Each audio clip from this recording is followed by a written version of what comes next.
ಪವಿತ್ರವಾದ ಜ್ಞಾನಯೋಗಾಶ್ರಮದ ಈ ಪರಿಸರದಲ್ಲಿ ನಾವು ಸೇರಿದ್ದೇವೆ.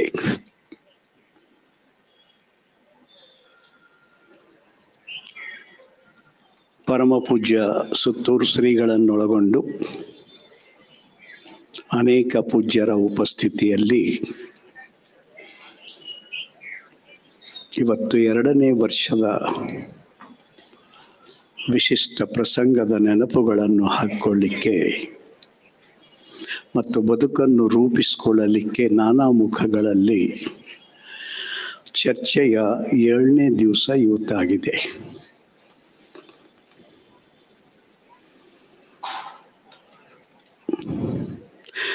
ನಾನು ಚಿಕ್ಕ ವಯಸ್ಸಿನಿಂದ ರಾಷ್ಟ್ರೀಯ ಸ್ವಯಂ ಸೇವಕ್ ಸಂಘದ ಕಾರ್ಯಕರ್ತ. ನನ್ನ ಜೀವನದಲ್ಲಿ ಒಂದು ದೊಡ್ಡ ದ್ವಂದ್ವ ನಿರ್ಮಾಣ ಆಗಿದ್ದು ಎಲ್ಲಿ ಅಂದರೆ ಈ ಬಿಜಾಪುರದಲ್ಲಿ. ನನ್ನ ಗೆಳೆಯರೊಬ್ಬರು ಇದೇ ಬಿಜಾಪುರದವರು, ಅನೇಕ ಹಿರಿಯರಿಗೆ ಗೊತ್ತಿರ್ಬೋದು. ಅವರಿವತ್ತು ಶಾರೀರಿಕವಾಗಿ ನಮ್ಮ ಮಧ್ಯದಲ್ಲಿಲ್ಲ. ವೆಂಕಟೇಶ್ ಗುರುನಾಯಕ್ ಅಂತ ಹೇಳಿ ಆಯುರ್ವೇದ ಡಾಕ್ಟರ್ ಇದ್ದರು.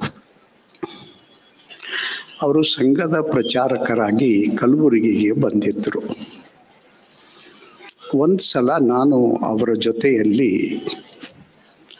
ಬಿಜಾಪುರಕ್ಕೆ ಬಂದೆ. 2 ಕುಷ್ಠರೋಗಿಗಳ ಕಾಲನಿಗೆ ನನಗೆ ಕರ್ಕೊಂಡು ಹೋದರು. ಒಂದು ಸ್ವಲ್ಪ ಊರು ಒಳಗಿತ್ತು, ಇನ್ನೊಂದು ಊರು ಹೊರಗಿತ್ತು. ಊರು ಒಳಗಿದ್ದವರು ಇದ್ದಿದ್ರಲ್ಲಿ ಚೆನ್ನಾಗಿದ್ದರು. ಎಲ್ಲೋ ಬೆರಳು ಹೋಗಿತ್ತು, ಸಣ್ಣ ಪುಟ್ಟ ಗಾಯಗಳಿದ್ದು, ಮೈ ಮೇಲೆ ವಿಕಲಾಂಗ ಆಗಿತ್ತು. ಆದರೂ ಅವತ್ತು ಕುಷ್ಠರೋಗಿಗಳ ಬಗ್ಗೆ ಇದ್ದ ಕಲ್ಪನೆಯಿಂದ ಏನೋ ಒಂದು ಮನಸ್ಸಿನಲ್ಲಿ ಹೇಸಿಕೆ ಬರ್ತಿತ್ತು. ಆದರೆ ಆ ಡಾಕ್ಟ್ರು ಬಹಳ ಪ್ರೀತಿಯಿಂದ ಅವರಿಗೆ ಮಾತಾಡ್ಸೋರು. ಇವತ್ತು ರಿಕ್ಷಾ ಹೊಡೆದಿದ್ದೇವೆ ಇಲ್ಲೋ, ನೀನು ನಿಮ್ಮಮ್ಮನಿಗೆ ಊಟ ಒಯ್ದು ಕೊಟ್ಟಿದ್ದೇವೆ ಇಲ್ಲೋ. ಹಾಗೂ ಮೊದಲನೇ ಕಾಲನಿಯಲ್ಲಿ ನಾನು ಸಮಯ ಕಳೆದೆ. ಅಷ್ಟೇನು ಮನಸ್ಸಿನಲ್ಲಿ ದೊಡ್ಡ ದ್ವಂದ್ವ ಬರಲಿಲ್ಲ. ಆನಂತರ ನಾನು ಊರು ಹೊರಗಿರುವ ಕಾಲನಿಗೆ ಹೋದೆ. ಸತ್ಯ ಸಂಗತಿ ಹೇಳ್ತೇನೆ, ನನ್ನ ಜೀವನದಲ್ಲಿ ಭಯಂಕರವಾದ ದ್ವಂದ್ವದಲ್ಲಿ ನಾನು ಸಿಕ್ಕಾಕೊಂಡೆ. ಅವರನ್ನು ನೋಡ್ತೇನೆ, ಒಂದೊಂದು ಗುಡಿಸಿಲಿನಲ್ಲಿ ಒಂದು ಕುಷ್ಠರೋಗಿ ಇದೆ. 2 ಕಾಲುಗಳಿಲ್ಲ, ಕಾಲಿನಿಂದ ರಕ್ತ ಸೋರ್ತಾ ಇದೆ, ಗಲ್ಲದಿಂದ ರಕ್ತ ಸೋರ್ತಾ ಇದೆ, ಮುಖದಿಂದ ರಕ್ತ ಸೋರ್ತಾ ಇದೆ, ಕೈಗಳಿಂದ ರಕ್ತ ಸೋರ್ತಾ ಇದೆ. ಮತ್ತು ನನಗೆ ಪ್ರತಿ ಕ್ಷಣ ಹೇಸಿಕೆಯಿಂದ ಉಗುಳಬೇಕು ಅಂತ ಅನಿಸ್ತಿತ್ತು. ಆದರೆ ನನ್ನ ಗೆಳೆಯ ಬಹಳ ಪ್ರೀತಿಯಿಂದ ಮಾತಾಡಿಸ್ತಾ ಇದ್ದಾನೆ. ಏನಿದು ಆಶ್ಚರ್ಯ!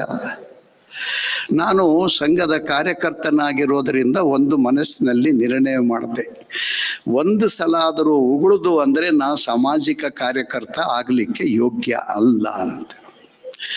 ನಾ ಸತ್ಯ ಹೇಳ್ತೇನೆ, ಅವರ 2 ಕುಷ್ಠರೋಗಿಗಳ ಕಾಲನಿಗಳ ಸುಮಾರು 1 ತಾಸಿನ ಯಾತ್ರೆಯಲ್ಲಿ 1000 ಸಲ ಉಗುಳಬೇಕು ಅಂತ ಬಾಯಿಗೆ ಬರ್ತಿತ್ತು, ಮತ್ತೆ ವಾಪಸ್ ನುಂಗುತ್ತಿದ್ದೆ.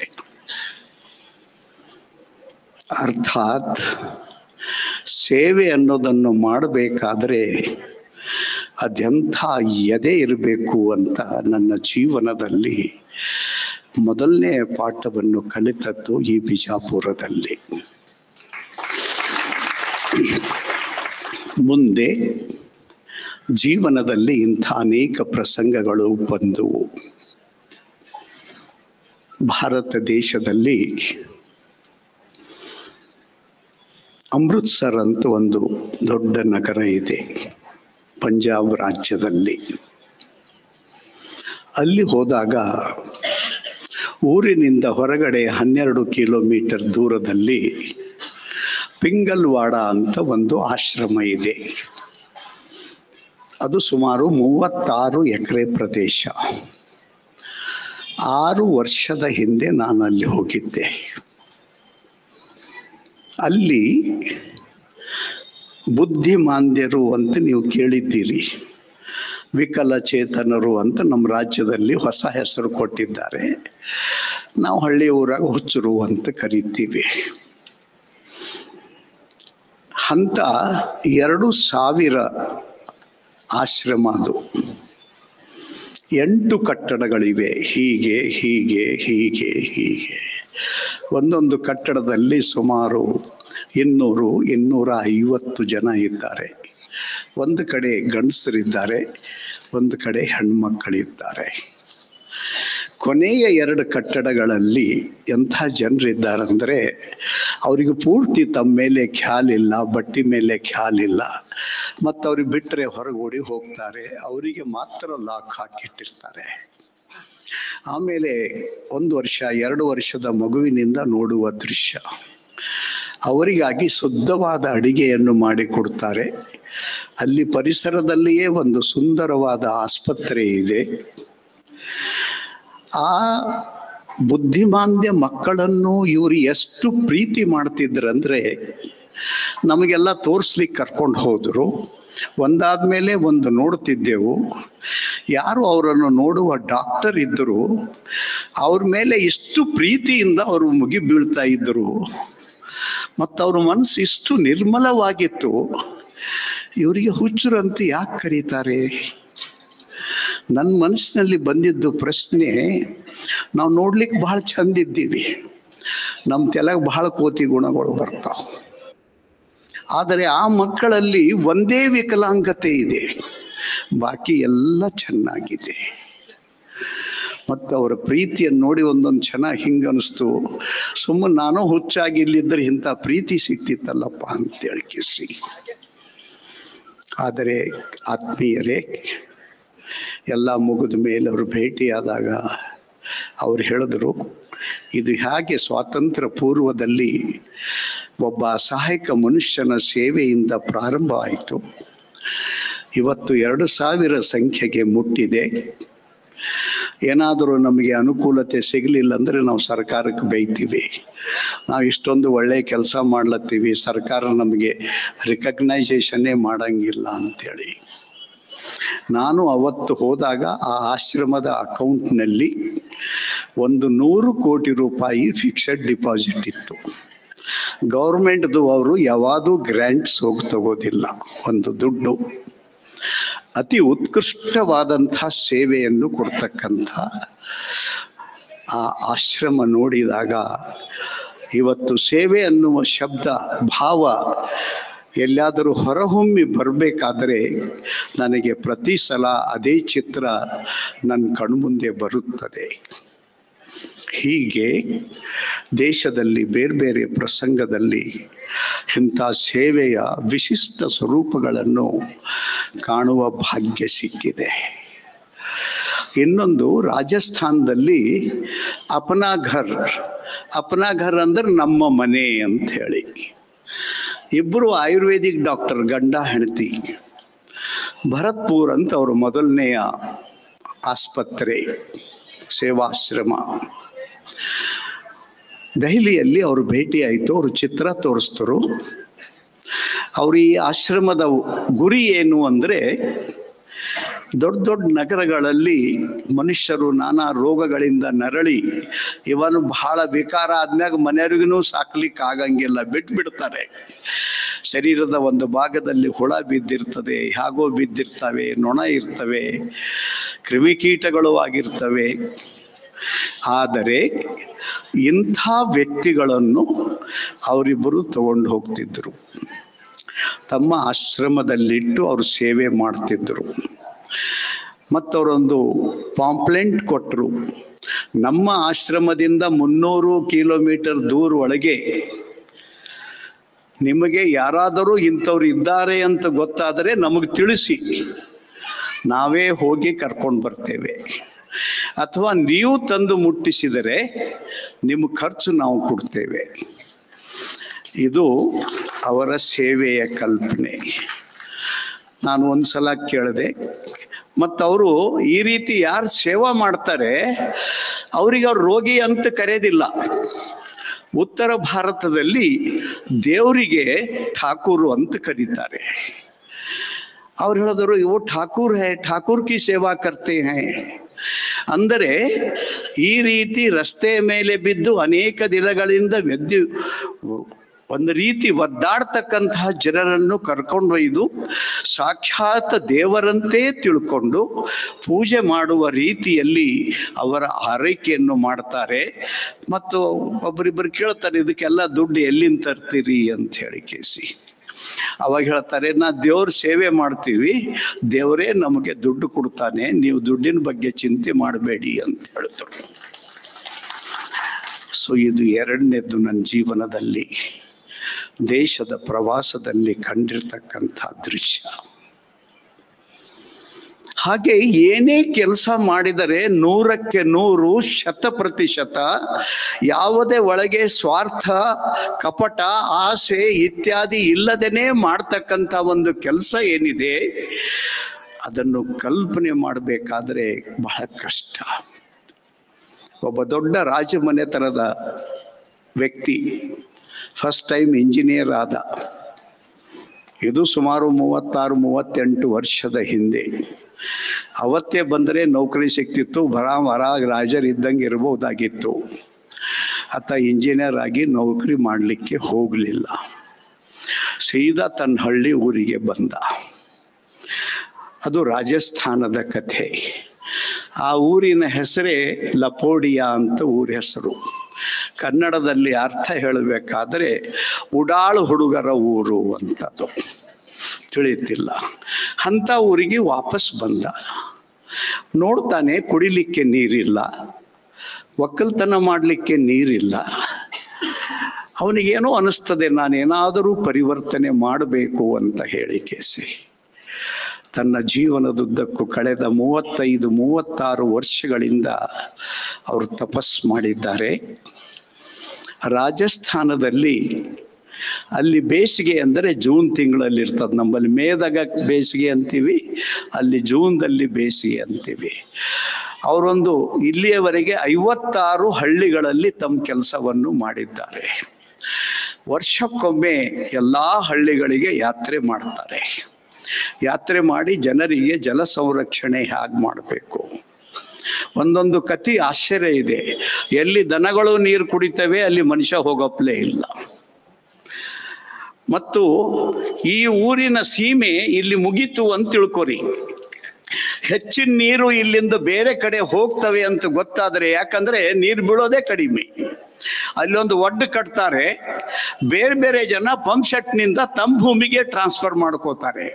ನಮ್ಮ ಊರಿನ ಸೀಮೆಯ ನೀರು ನಾವೇ ಬಳಸ್ಕೋಬೇಕು ಅಂತ ಹೇಳಿ ಕೇಸಿ ಈಗ ಮಾಡಿ ಜೂನ್ ತಿಂಗಳಲ್ಲಿ ಹೋದರೆ ನಿಮಗೆ ನಾಳೆ ಬರುವ ಒಂದು 4-5 ತಿಂಗಳ ನಂತರ 10-12 ಫೀಟ್ ಮೇಲೆ ರಾಜಸ್ಥಾನದಲ್ಲಿ ನೀರು ಸಿಗ್ತವೆ ನಿಮಗೆ.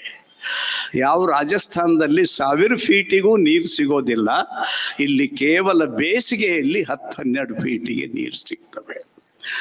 ವಿಚಿತ್ರವಾದ ಅವ್ರ ಕಾರ್ಯದ ಶೈಲಿ ಇದೆ. ಅವರಿಗೆ ಯಾವಾಗ ನಾನು ಭೇಟಿ ಆಗ್ಲಿಕ್ಕೆ ಹೋದೆ, ಆ ಊರಾಗ ಎಲ್ಲಿ ಸಭೆ ಮಾಡ್ತಾರಪ್ಪ ಅಂದ್ರೆ ಎಲ್ಲಿ ಊರಿಗೆ ಹೂಳಿ ಇರ್ತಾರೆ, ಅದಕ್ಕೆ ಒಂದು ಪೂಜಾ ಸ್ಥಾನ ಅಂತ ಕರೀತಾರೆ, ಕಟ್ಟಿರ್ತಾರೆ.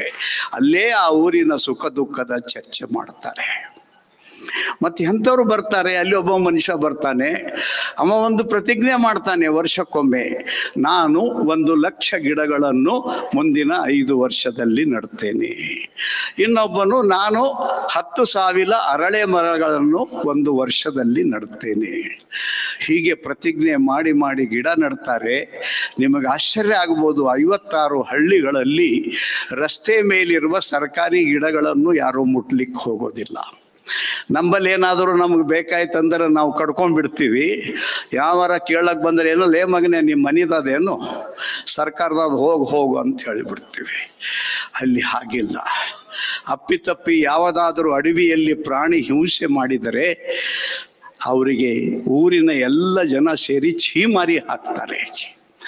ಮತ್ತು ಅಲ್ಲಿ ಎಷ್ಟು ಹಸುಗಳು ಸಾಕಿದ್ದಾರೆ ಅಂತಂದರೆ ಪ್ರತಿ ಮನೆಯಲ್ಲಿ 15-20 ಹಸುಗಳು ಸಿಗ್ತವೆ. ಆ ಪ್ರದೇಶದಿಂದ ಕನಿಷ್ಠ 40ಕ್ಕಿಂತ ಹೆಚ್ಚು ಲಾರಿಗಳಲ್ಲಿ ಶುದ್ಧವಾದ ಆಕಳ ಹಾಲು ಜೈಪುರ್ ನಗರಕ್ಕೆ ಹೋಗುತ್ತದೆ. 83 ಕಿಲೋಮೀಟರಿನ ಯಾತ್ರೆಯನ್ನು ಮಾಡಿ. ಮತ್ತು ಮನುಷ್ಯರಿಗಿರ್ಲಕ್ಕೆ ಹೆಂಗೆ ಊರು ಬೇಕೋ ಪ್ರಾಣಿಗಳಿಗೂ ಇರೋ ಸಲುವಾಗಿ ಊರು ಹೊರಗಡೆ ದೂರದಲ್ಲಿ ಸುತ್ತ ಬೇಲಿಯನ್ನು ಹಾಕಿ ಅಲ್ಲಿ ಗಿಡ ಹಚ್ಚಿ ಬಿಡ್ತಾರೆ.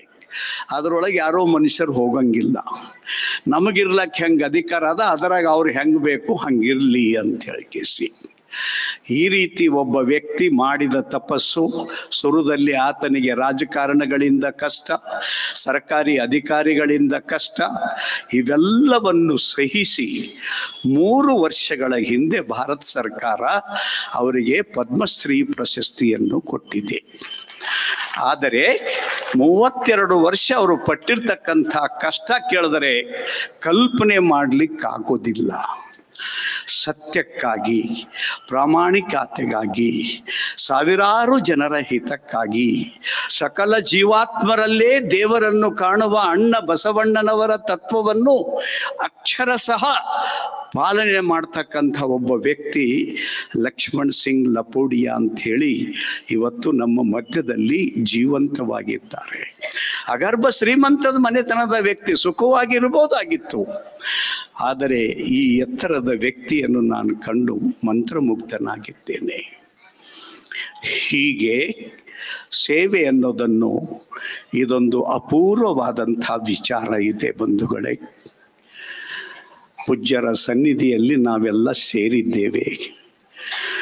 ನನಗೆ ಸುಮಾರು ಕನೇರಿಯಲ್ಲಿ ನಡೆದಂಥ 4ನೇ ಭಾರತೀಯ ಸಂಸ್ಕೃತಿ ಉತ್ಸವದಲ್ಲಿ ಕೇರಳ ರಾಜ್ಯದಿಂದ ಒಬ್ಬ ಆಯುರ್ವೇದ ಡಾಕ್ಟರ್ ಬಂದಿದ್ದರು.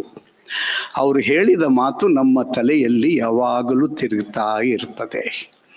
ಅದೇನೆಂದರೆ, ಈ ದೇಶದಲ್ಲಿ ಒಟ್ಟು 800ಕ್ಕಿಂತ ಹೆಚ್ಚಿನ ಶಾಸ್ತ್ರಗಳಿವೆ. ಈಗ ನಾವು ಜ್ಯೋತಿಷ್ಶಾಸ್ತ್ರ ಅಂತ ಕರಿತೀವಿ, ಖಗೋಳ ಶಾಸ್ತ್ರ ಅಂತ ಕರಿತೀವಿ, ಭೂಗರ್ಭ ಶಾಸ್ತ್ರ ಅಂತ ಕರಿತೀವಿ, ನಾನಾ ರೀತಿಯದ್ದು ವ್ಯಾಕರಣ ಶಾಸ್ತ್ರ, ಸಂಗೀತ ಶಾಸ್ತ್ರ, ನೃತ್ಯ ಶಾಸ್ತ್ರ, ಗಣಿತ ಶಾಸ್ತ್ರ, ಭಾಷಾಶಾಸ್ತ್ರ, ಹೀಗೆ ಅನೇಕ ರೀತಿಯ ಶಾಸ್ತ್ರಗಳು ಇವೆ.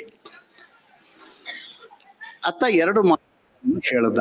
ಮೊಟ್ಟ ಮೊದಲನೇದ್ದು, 800 ಶಾಸ್ತ್ರಗಳು ಒಂದಕ್ಕೊಂದು ಎಂದೂ ಜಗಳ ಆಡಂಗಿಲ್ಲ. ಅದರ ಬದಲಾಗಿ ಇನ್ನೊಬ್ಬರಿಗೆ ಸಹಾಯಕವಾಗಿರುತ್ತವೆ. ಇದು ನಮ್ಮ ಭಾರತದ ಶಾಸ್ತ್ರಗಳ ವಿಶೇಷತೆ ಅಂತ ಹೇಳ್ದ. ಇನ್ನೊಂದು ಮಾತದು ಹೇಳಿದ್ರು, ನಿಮ್ಮ ಕಾಯಕವನ್ನು, ನಿಮ್ಮ ಕಾಯಕ ಅಂದರೆ ಈಗ ಮನೆಗೆ ಒಬ್ಬ ತಾಯಿ ಇದ್ದಾಳಂತ ತಿಳ್ಕೊಳ್ಳಿ.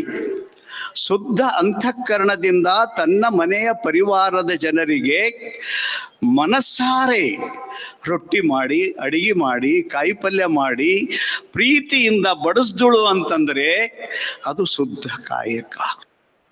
ಬಂತಲ್ಲ, ಬೆಳಗಾಯ್ತಲ್ಲ ಅಂತ ಉಸಿರು ಹಾಕಿ ಇನ್ನು ಮಾಡ್ಲಿಕ್ಕೆ ಆಗಲಿಲ್ಲ ಅಂದ್ರೆ ಎದರ ದುಕಾನ್ದಾಗಿಂದ ಇಡ್ಲಿ ವಡ ತಂದು ಡೆಬ್ಬ್ಯಾಗಿಟ್ಟು ಮಗನಿಗೆ ಸಾಲಿ ಕಳಿಸಿ, ಇದು ಶುದ್ಧ ಕಾಯಕ ಅಲ್ಲ.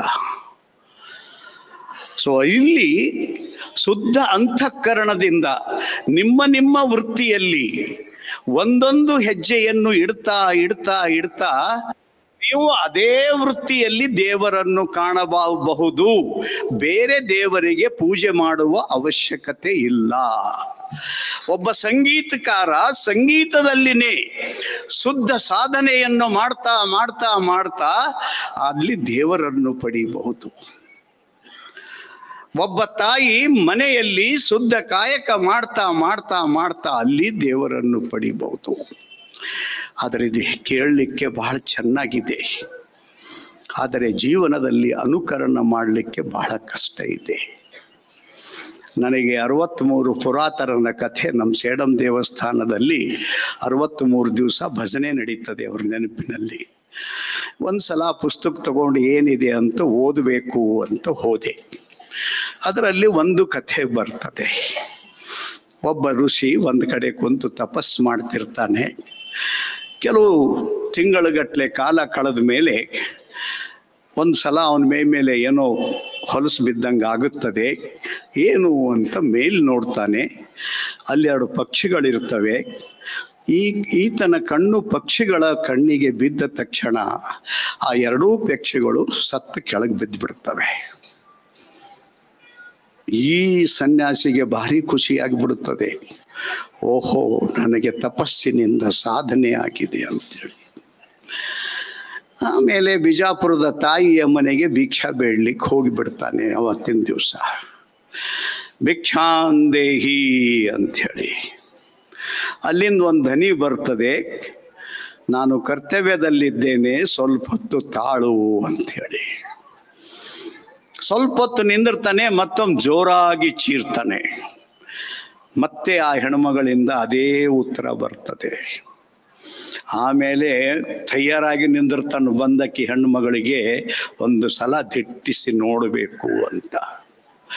ಅವನು ಬರ್ತಾನೆ. ಬಂದ ತಕ್ಷಣ ಅವಳು ಭಿಕ್ಷೆ ಹಾಕ್ಲಿಕ್ಕೆ ಬರ್ತಾಳೆ. ತಟ್ಟೆಯಲ್ಲಿ ಅವಳು ಭಿಕ್ಷೆ ಹಾಕ್ತಿರ್ತಾಳೆ. ಇವನು ದಿಟ್ಟಿಸಿ ನೋಡ್ತಿರ್ತಾನೆ, ಇವಳು ಸುಟ್ಟು ಹೋಗ್ಲಿ ಅಂತ. ಆ ಹೆಣ್ಮಗಳು ಹೇಳ್ತಾಳೆ, ಅಯ್ಯೋ ಸನ್ಯಾಸಿ, ನನ್ನನ್ನೇನು ಗಿಡದಾಗಿನ ಗುಬ್ಬಿಗಳು ಅಂತ ತಿಳ್ಕೊಂಡೀಯಾ ಅಂತ. ಅವನ ತಲೆಗಿನ ಪಿತ್ತೇ ಎಳೆದು ಹೋಗುತ್ತೆ. ಅವಾಗಿ ಕೇಳ್ತಾನೆ, ಅಮ್ಮ ಇದರ ರಹಸ್ಯ ಏನು? ಅವಾಗ ಹೇಳ್ತಾನೆ, ಅಲ್ಲಿ ದೂರದಲ್ಲಿ ಒಬ್ಬ ಮಾಂಸದ ವ್ಯಾಪಾರ ಮಾಡ್ತಾನೆ, ನೀನು ಅವ್ರ ಅಂಗಡಿಗೆ ಹೋಗು. ಆವಾಗ ಆತ ಯಾವಾಗ ಟೈಮ್ ಕೊಡ್ತಾನೆ ಆವಾಗ ಅವ್ರ ಮನೆಗೆ ಹೋಗಿ ತಿಳ್ಕೊ ಅಂತ ಹೇಳ್ತಾರೆ. ಅಂಗಡಿಗೆ ಹೋಗ್ತಾನೆ. ಅಲ್ಲೆಲ್ಲ ಮಾಂಸ ಮಾರೋದು ವಾಕರಿಗಿಡ್ತಿರ್ತದೆ. ನಾ ಮೊದಲು ಹೇಳದ್ನಲ್ಲ ಕತೆಗೆ, ಹಾಗೆ ಎಲ್ಲವನ್ನು ಕೊಂಡು ಮನೆಗೆ ಹೋಗಿ ಕಥೆ ಕೇಳ್ತಾನೆ. ಅವಳು ಮನೆಯಲ್ಲಿ ಪತಿಯ ಸೇವೆಯನ್ನು ಮಾಡ್ತಾ ಇದ್ದಳು. ಅದು ಅವಳ ಮೊದಲನೆಯ ಕರ್ತವ್ಯವಾಗಿತ್ತು. ಆ ಸನ್ಯಾಸಿಗೆ ತಾಳ್ಕೊಂಡಿರು ಅಂತ ಹೇಳಿದರು. ಕರ್ತವ್ಯದ ಪ್ರಶ್ನೆ ಬಂದಾಗ ಎಂಥ ವೈಯಕ್ತಿಕ ಮೋಹ, ಆಕರ್ಷಣೆ, ಜಾತಿ, ದುಡ್ಡು, ಸಂಪತ್ತು ಇವೆಲ್ಲವನ್ನು ಮೀರಿ ನಿಂತು ನಮ್ಮ ಬದುಕಿನ 800ಕ್ಕಿಂತ ಮೀರಿದಂಥ ಕ್ಷೇತ್ರಗಳಲ್ಲಿ ನಾವೆಲ್ಲರೂ ಒಂದೊಬ್ಬರು ಶಾಸ್ತ್ರಿಗಳೇ. ನಾವು ಒಬ್ಬೊಬ್ರದ್ದು ಒಂದು ವೃತ್ತಿ ಇದೆ, ಒಬ್ಬೊಬ್ರದ್ದು ಒಂದು ಕಾಯಕ ಇದೆ. ಅದೆಲ್ಲವನ್ನು ಅಂತಃಕರಣದಿಂದ ಮಾಡ್ತಾ ಮಾಡ್ತಾ ಮಾಡ್ತಾ ನಾವು ದೇವರಲ್ಲಿ ಒಂದಾಗಲಿಕ್ಕೆ ಸಾಧ್ಯ ಇದೆ. ಎಲ್ಲಿಯವರೆಗೆ ಈ 800 ಕ್ಷೇತ್ರಗಳಲ್ಲಿ ಕಾಯಕವನ್ನು ಮಾಡ್ತಾ ಶುದ್ಧ ಅಂತಃಕರಣದ ತಪಸ್ವಿಗಳ ಸಂಖ್ಯೆ ದೇಶದಲ್ಲಿ ತುಂಬಿ ತುಳುಕಾಡುವುದಿಲ್ಲವೋ ಅಲ್ಲಿಯವರೆಗೆ ಭಾರತ ಮಾತೆ ಜಗನ್ಮಾತೆ ಆಗಲಿಕ್ಕೆ ಸಾಧ್ಯ ಇಲ್ಲ. ಇವತ್ತು ನಾವು ಬೀದಿಯ ಮೇಲೆ ನಿಂತಿದ್ದೇವೆ. ನಾವು ಬಜಾರ್ಗೆ ಹೋಗ್ತೇವೆ ಖರೀದಿ ಮಾಡ್ಲಿಕ್ಕೆ ದೀಪಾವಳಿ ಸಮಯದಲ್ಲಿ. ನೋಡಿ, ಒಂದನ್ನು ಖರೀದಿ ಮಾಡಿ 2 ಕೊಡ್ತೇವೆ ಅಂತ ಹೇಳ್ತಾರೆ. ಆ ಹೆಣ್ಮಗಳು ಇನ್ನೇನೋ ಖರೀದಿ ಮಾಡ್ಲಿಕ್ಕೆ ಹೋಗಿರ್ತಾಳೆ. ಅಯ್ಯೋ, ಸಸ್ತದಾಗ ಸೀರೆ ಸಿಗ್ತಾವಲ್ಲ, 1 ರೊಕ್ಕ ಕೊಟ್ರೆ 2 ಸೀರೆ ಸಿಗ್ತಾವ. ತಿನ್ಲಿಕ್ಕೆ ಸಾಮಾನು ಅಕ್ಕಿ ಜೋಳ ತರ್ಲಕ್ಕೆ ಹೋದಕ್ಕೆ 2 ಸೀರೆ ತೊಗೊಂಡು ಮನೆಗೆ ಬರ್ತಾಳೆ.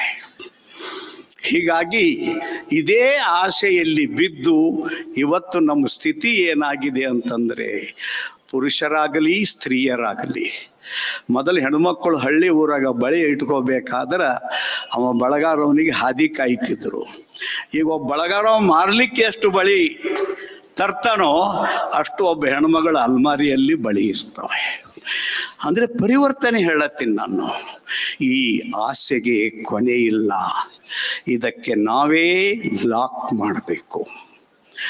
ಈ ಸತ್ಯದ ಅನ್ವೇಷಣೆಯೇ ಸೇವಾ ಭಾವ ಅಂತ ಕರೀತಾರೆ.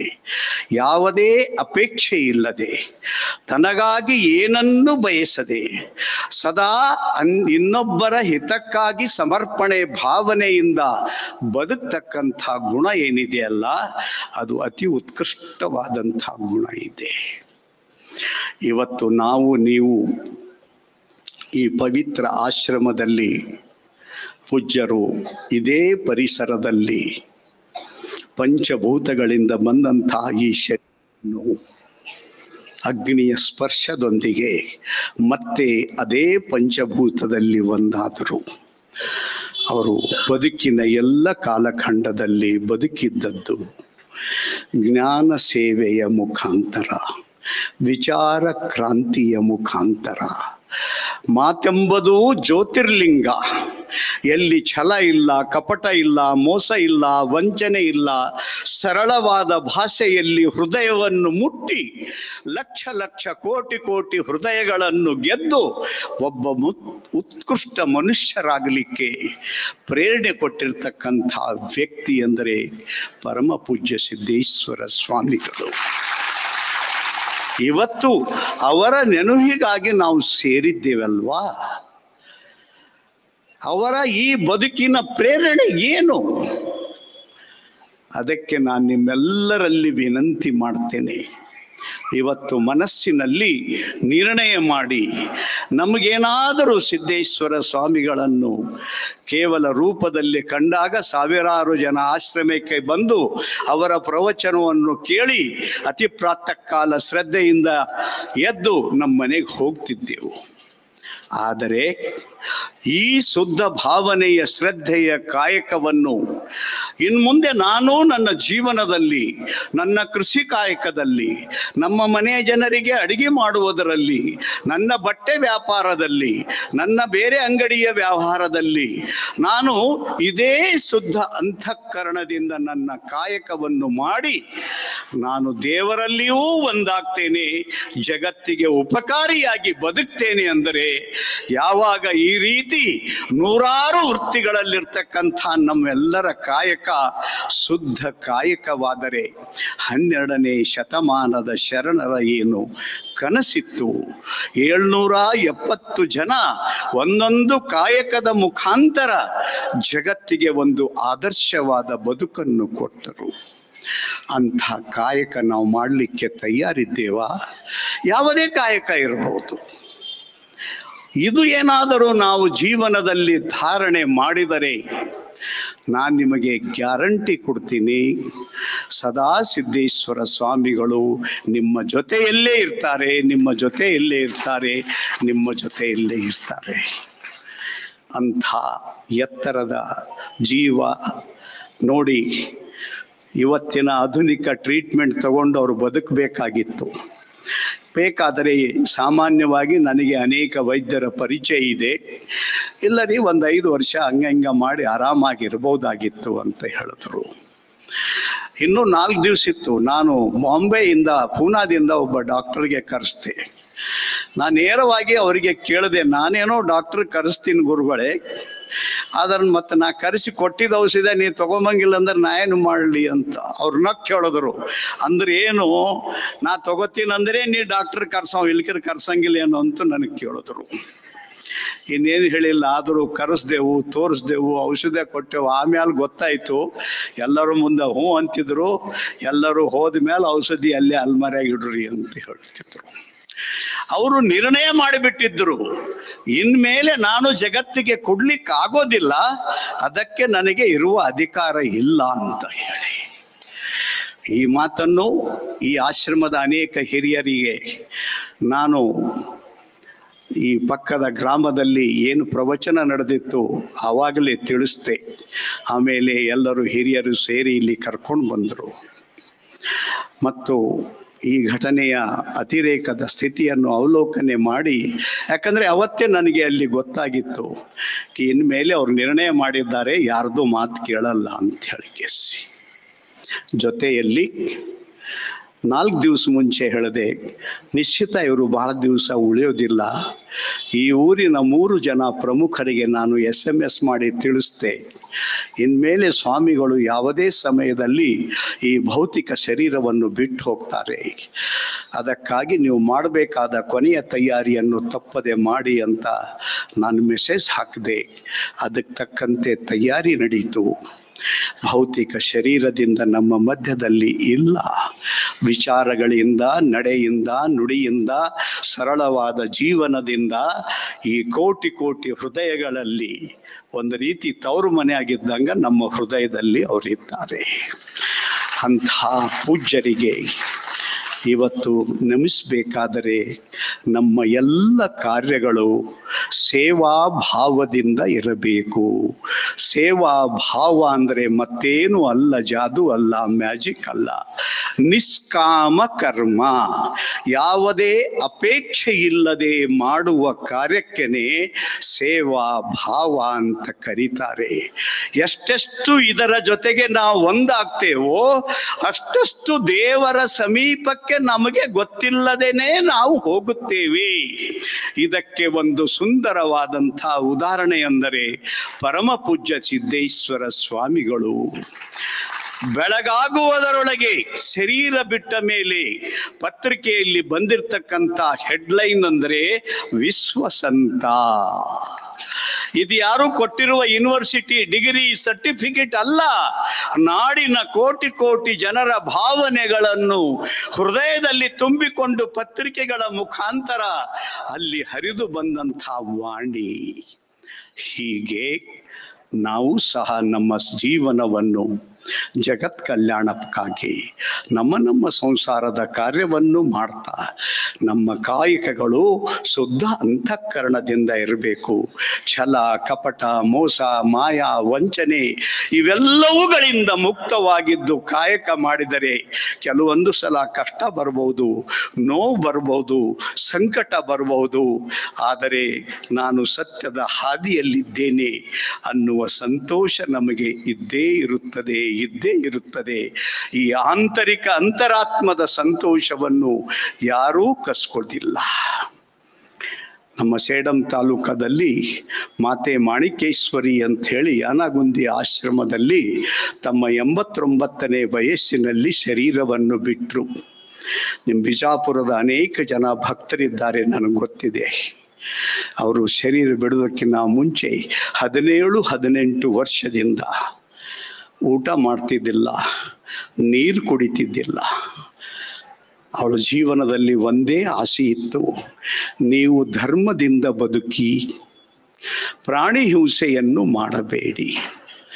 ಅದಕ್ಕಾಗಿ 3 ವರ್ಷ ಆಶ್ರಮದಲ್ಲಿ ಹೊರಗೆ ಬರದೆ, ಯಾರಿಗೂ ಮುಖ ತೋರಿಸದೆ, ಯಾಕಂದರೆ ಅಲ್ಲಿ ಒಂದು ಸಣ್ಣದ ದರ್ಗಾದಲ್ಲಿ ಬಲಿ ಕೊಡ್ಲಿಕ್ಕೆ ಬರ್ತಿದ್ರು ಜನ. ಅದು ನಿಂತ ಮೇಲೇನೆ ಅವರು ಮತ್ತೆ ಹೊರಗೆ ಬಂದರು. ಈ ರೀತಿಯ ಒಂದೊಂದು ರೀತಿಯಲ್ಲಿ ಜಗದ್ಹಿತವನ್ನು ಬಯಸ್ತಕ್ಕಂಥ ಅನಂತ ಶ್ರೇಷ್ಠ ಆತ್ಮಗಳ ಸಾಲಿನಲ್ಲಿ ಜಗತ್ತಿನ ಒಬ್ಬ ಶ್ರೇಷ್ಠ ಸಂತ ಈ ಮಣ್ಣಿನಲ್ಲಿ ಆಗಿದ್ದಾರೆ. ಅವರ ಸಹವಾಸದಲ್ಲಿರುವ ಭಾಗ್ಯ ನಮಗೆ ಸಿಕ್ಕಿದೆ. ಅವರ ಒಂದೊಂದು ನುಡಿ, ವಿಚಾರ, ಮಾತು. ಇವತ್ತು ನಾನೇನು ನಿಮ್ಮಲ್ಲಿ ವಿನಂತಿ ಮಾಡ್ತಾ ಇದ್ದೇನೆ, ಶುದ್ಧ ಅಂತಃಕರಣದ ಕಾಯಕ ಇದು ಬರೇ ನಿಮಗಾಗಿ ಇಟ್ಕೊಳ್ಬೇಡ್ರಿ. ಕೊಟ್ಟದ್ದು ತನಗೆ, ಬಚ್ಚಿಟ್ಟದ್ದು ಪರರಿಂಗೆ ಅಂತ ಹೇಳ್ತಾರೆ. ಏನೇನು ಒಳ್ಳೆಯದಿದೆ ಅದು ಹಂಚಿ ಹಂಚಿ ಹಂಚಿ ಹಂಚಿ. ಅಪ್ಪಿತಪ್ಪಿ ಏನಾದರೂ ಕೆಟ್ಟದು ಬಂತು ತಲೆಯಲ್ಲಿ, ಅದಕ್ಕೆ ಅಲ್ಲೇ ಸತ್ತೊಡಿರಿ ಸತ್ತೊಡಿರಿ ಸತ್ತೊಡಿರಿ ಸತ್ತೊಡಿರಿ. ಹಂಚಿದಷ್ಟು ದೊಡ್ಡವರು ನಾವು ಆಗ್ತೇವೆ. ಅದಕ್ಕಾಗಿ ಪೂಜ್ಯರ ಆಶ್ರಮದಲ್ಲಿ ಈ ಸೇವಾಭಾವದ ಈ ಮಂಗಲ ಘಳಿಗೆಯಲ್ಲಿ ನಮ್ಮ ಇಡೀ ಬದುಕಿ ಸೇವೆಯನ್ನಾಗಿ ನಾವು ರೂಪಿಸಿಕೊಂಡ್ರೆ ಅವರ ಆತ್ಮಕ್ಕೆ ಕೊಡುವ ಅದೊಂದು ಜಗತ್ತಿನ ಅತಿ ದೊಡ್ಡ ಕಾಣಿಕೆಯಾಗುತ್ತದೆ. ದೇವರು ಪರಮಪೂಜ್ಯ ಸಿದ್ದೇಶ್ವರ ಸ್ವಾಮಿಗಳು ನಮ್ಮೆಲ್ಲರಿಗೆ ದಯಪಾಲಿಸಲಿ ಅಂತ ಅಂತಃಕರಣದಿಂದ ಪ್ರಾರ್ಥನೆ ಮಾಡಿ ನನ್ನ ಮಾತಿಗೆ ವಿರಾಮ ಹೇಳ್ತೇನೆ. ಎಲ್ಲರಿಗೆ ಪ್ರಣಾಮಗಳು.